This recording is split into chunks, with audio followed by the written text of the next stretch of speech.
He came there, and he was freaked out. Yeah. I said, what's going on? And all I could say was he was visited. Yeah, that's what I think too. And when he told me who visited him, my heart stops for a second. I'm like, get the fuck. And I'll never forget, he went, you believe me, right? You believe me, Jim, right? And I could, he's like, they came to me. And he said the names. I'm like, get the fuck. And what happened? And then all of a sudden, he went to Africa. What's up, everybody? Technically, this falls under fair use, and I see other people using clips all the time, but we'll see if they let me do it. Jim Breuer has said some really interesting things lately about Chappelle, or possibly not Chappelle. I don't know. Hey, by whoever it was. Hey, we need to have a conversation. Would you like some of your own coffee in your house? What? Yeah, like that heavy shit. And that's the first time, I would, and so when I saw him come back,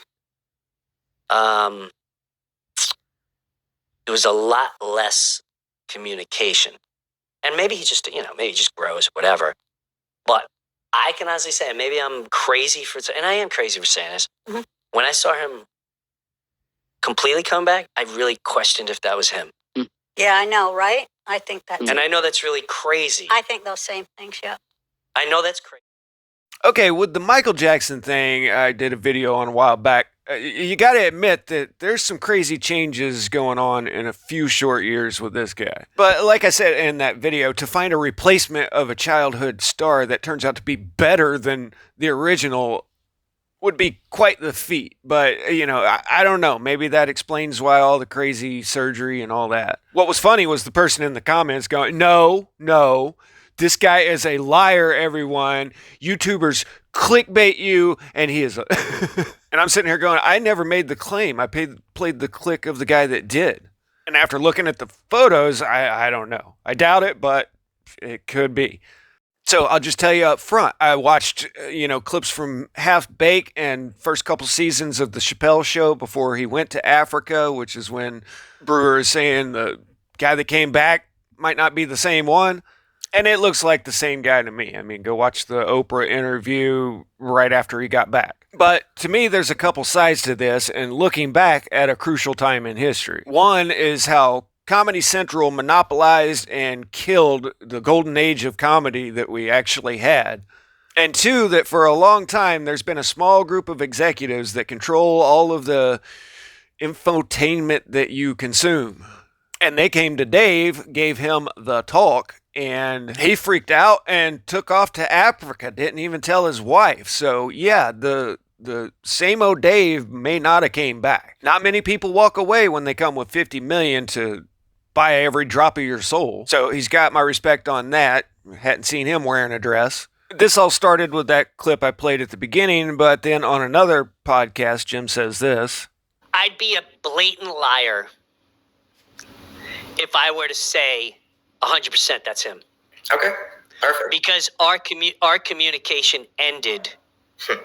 And when I say he stopped communicating with me when he came back. And when I say came back, I'm not talking about from Africa, because the first thing he did was go on Oprah, which I find fascinating. And I highly suggest people really watch that interview intently. And I sobbed. I fucking sobbed. Because I hope it's him. But I will say when he came back bigger. Yep. And I thought, all right, maybe he did steroids. Maybe he worked out like crazy. I know he was very self-conscious being skinny his whole life. And our communication ended. Now, I had a bizarre FaceTime thing, which, again, I think is very sketch.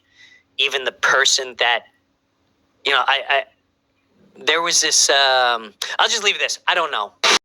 Okay, so I guess he's saying things got weird after the Oprah show. And certainly one thought I'm having is, did Jim get a talk after saying that? I'm talking about the first time on Roseanne's show, and then later just say, well, okay, focus on the crazy aspect of it, because that's what they do with things that have some truth to them. They focus on a crazy aspect of it. The guy asking him the questions really led the question with, oh, so was it a clone or a bot or whatever? And, that kind of draws the attention away from, well, wait a minute, who was it that came and talked to him, and what did they say that freaked him out to where he's not the same old Dave? When certain people come to your house and you realize that you're in their world now and point out you've got a beautiful house, you've got a successful career going, you got a lot of money, you got a beautiful wife and family, be a shame if anything happened, That kind of stuff can change a person. So let me play this clip from 2008. Did Blue Streak, we were promoting it, and Martin had a stroke. He almost died. And then after that, I saw him, and I was like, oh my God, Martin, are you okay? And he said, I got the best sleep I ever got in my life. That's how tough he is. So let me ask you this. What is happening in Hollywood that a guy that tough will be on the street waving a gun, screaming, they are trying to kill me? Yeah. What's going on? Why is Dave Chappelle going to Africa? Why does Mariah Carey make a $100 million deal and take clothes off on TRL? A weak person cannot get to sit here and talk to you. Ain't no weak people talking to you. So what is happening in Hollywood? Nobody knows. The worst thing to call somebody is crazy, is dismissive. I don't understand this person, so they're crazy. That's bullshit. These people are not crazy. They're strong people. Maybe the environment is a little sick. Now, in the Oprah interview, she kept trying to trap him into admitting he was crazy. I mean, just over and over. Yeah, but you didn't even tell your wife? Well, that's crazy, right? But Dave wouldn't bow down to her on it. But this is what happens if you're not willing to toe the line. Something drove Martin Lawrence to the point where he's running out in the middle of the street with a pew-pew. And then you've got these soulless regurgitators of information called journalists, whose only sense of control in life is when daddy tells them to absolutely demolish somebody's reputation. I mean, sure, his friends say he wouldn't hurt a fly, but he's a ranting, incoherent menace. Now, I know some people say, well, yeah, they got clones of everybody in Tinseltown. But I don't know. Creating a full-grown adult in a couple of years, I don't think we're anywhere near that. I think the kind of people that show up at your house with a big dude standing behind them and ask, do you know who I am? Love it when people on the internet talk about them having all these godlike technologies. They don't need clandestine labs with the brightest scientists in the world that have been working secretly for 80 years and then somehow training this homunculus to be one of the best comedians in the world. That's not easy. When all they have to do is say, do you know who I am? Yes? Okay, then this is what you're going to do. So Comedy Central is owned by MTV. These are the same executives that turned rock stars into this. And I never could get into this when I was a kid. I mean, I was even a musician, but the whole glam pretty boy thing, I didn't know it at the time, but it was a direct assault on America's youth. And they wanted their pretty little boy toys looking like this. And of course they wanted to advance, quote, black culture by degrading bees and hoes and standing up for your block. There have been extremely talented black musicians, performers for well over 100 years. But these execs purposefully amplified thug culture in the black community and fairy boys in the white. Behind the scenes, they were both the same. Everybody's starting to catch on with the whole Diddy thing, but I've been watching these rappers' interviews for years now talking about how people be getting turned out at parties. And if you don't think this was a direct attack on American culture by people getting turned out by the system, watch this. Okay, my name is Tupac Shakur, and I attend Tampapai High School. Holy balls. I am now going to have to rethink everything I've ever thought about Tupac. Most like my mom because I'm arrogant. Totally arrogant. I agree. I have to say it. Like at work, I can't hold a job. I just quit my job today, actually, because I wanted to come and do this. And they wouldn't let me. I just quit my job today, actually. So yeah, there's your thug for life. These execs have amplified the worst part of black culture, all the while ridiculing the best part of our culture as a whole. This has been an attack on all of us. And I know this is one clean take for you guys. This is about day 4 now that I've been working on this video. There's a whole segment I'm going to tag on after this. But it keeps getting to this point, and then I know I can't talk about this aspect of it, so I got to back off. And it's incredibly frustrating. But look around our country right now. We're losing a war that's been going on for 100 years, and nobody even knows it's going on. Well, you guys do, or you're incredibly confused right now. But the average person out there really thinks that our politicians are just incompetent. No, this is actual strategic policy. And there's a line I just can't cross right here. I've recorded like 3-4 minute segments here about 5 times, seriously, and keep having to delete it, so I'm just going to have to call it a day with all that. I think about my last 3 strikes have been on that subject. You know, you get like 6 months and then it drops off. I may have to do a Rumble video because nobody should be above reproach. But in the world we live in today, if somebody happens to belong to a certain group, then you can't say anything.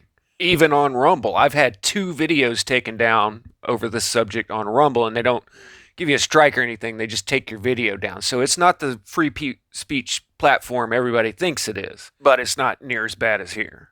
So I'll just play this segment that I recorded about how it's a shame what happened to comedy. And it's all because you can't have individuals speaking their mind that aren't controlled. And they needed to have a monopoly on who can be ridiculed and who can't. It's right there in Rules for Radicals, which I did a recent video on Rumble about. Comedy Central was a strategic takeover of ridicule. They've got a puppet in there right now that is any comedian's dream come true, yet none of them will talk about it, at least the ones that are seen massively. So you can consider this my alternative ending to this video, but it is a serious point. There you go. Comedy and making lighthearted fun of each other has been an important part of society since society. I mean, theaters obviously played an important role in ancient societies because you find them everywhere. Comedy and tragedy masks can be found in every high school in America, although their idea of comedy was much different than ours today. I'm no student of Greek drama, but I can almost guarantee that the stage has been used for thousands of years to break down barriers between different cultures, because that's how it was in America up until mid-2000, 2010 area, and Comedy Central getting a monopoly on comedy. And they did that with the express intent of making it obsolete and nothing but political prop. These guys I'm showing here did more to shape American culture than whole teams of writers and producers, which made them a danger to the power structure because they weren't owned and told what to do and say. Well, Eddie Murphy at the time wasn't, but he definitely signed on the dotted line somewhere along the way. You know, racism was all but a dead issue by the 90s because of people like this that got up on stage and said, yeah, I'm me, you're you, we're different, so why try to hide it? Let's just call a spade a spade. We all do some dumb stuff, and if you stand back and look at it, it's actually pretty funny. And the powers that be didn't have to worry about having agents out in all the small clubs worrying what some comedian said to a couple hundred people. They controlled television and movies, and therefore were able to gatekeep who could get their message out to millions and millions of people at a time. But with the advent of the internet and social media, that all started changing in the mid-2000s. And man, I feel sorry for kids today. You guys don't know what you're missing with the golden age of comedy that we had. Comedy is kind of the great equalizer because we didn't care if you black, white, purple. All that mattered is, are you funny or not? And they took that away from us. I mean, kids don't understand what the Apollo Theater was all about. They wouldn't even understand Bernie Mac's routine here. I ain't scared of you, ma. This place was intimidating as hell. You either went up there and killed it, or they pulled you off the stage with a hook. And we went from all of these absolute legends in the time of cable television to this being the funniest guy in the world in the days of the internet. Honestly, he was a B-lister in his prime, but ever since Netflix closed down all the video stores, you'd think he was the only comedian there was alive. I mean, seriously, we went from movies like 48 Hours and The Great Outdoors to Little Nicky. where his whole routine is just, oh, I'm a dumb American or some kind of freak. And it's full on cultural warfare. We went from huge video stores where you go in and find decades worth of good movies to Netflix where you have a limited selection of programming, not entertainment. I mean, seriously, the last time I was on there, the only video I could find to watch was Transylvania 65000, which was a B movies when it came out in the 80s. Looking back, it's pretty easy to see this as a strategic attack on American culture. On one front, you take the man of the house and you turn him into a complete incompetent buffoon that can't cook a meal or wash his own clothes, while you not so subtly imply that it's perfectly normal for two men to be living together with a child, which in and of itself is perfectly fine. But when you follow straight up with this being the standard for smart, intelligent, successful, while this kind of guy gets lost in a shopping mall if his wife isn't there to save him, then it's an attack on cultural norms that have worked for thousands of years. Who you choose to date is nobody's business but yours, as long as you're consenting adults. But we very quickly went from the right to marry to, I'm going to flaunt my freaky in front of your children and there's nothing you can do about it.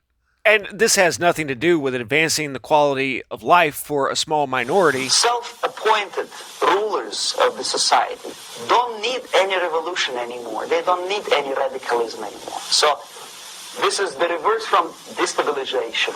Basically, it is stabilizing the country by force. So all the sleepers and activists and social workers and liberals and homosexuals and professors and Marxists and Leninists are being eliminated physically sometimes. They've done their job already. Okay? They're not needed anymore. So I'm sorry if you're having to learn this from me, but nobody cares about your stunning and brave. We had a really good thing going, and it really was the land of opportunity. Now you're doing good if you can live in your parents' basement and not be out here like this. I used to drive by this every day on my way to work in Oakland. And this is all a coordinated attack against an uncoordinated, unsuspecting public. Most of us truly do wish goodwill towards our fellow citizens. But I'll just tell you, if you take the Old Testament out of Christianity, then you have a religion that says love God and love your neighbor above all else. But if you take the New Testament out of the Old Testament and let that stand alone, then you have a mentality of if your brother comes to you after an unsuccessful hunt and he's starving, then that's an opportunity to take his whole inheritance.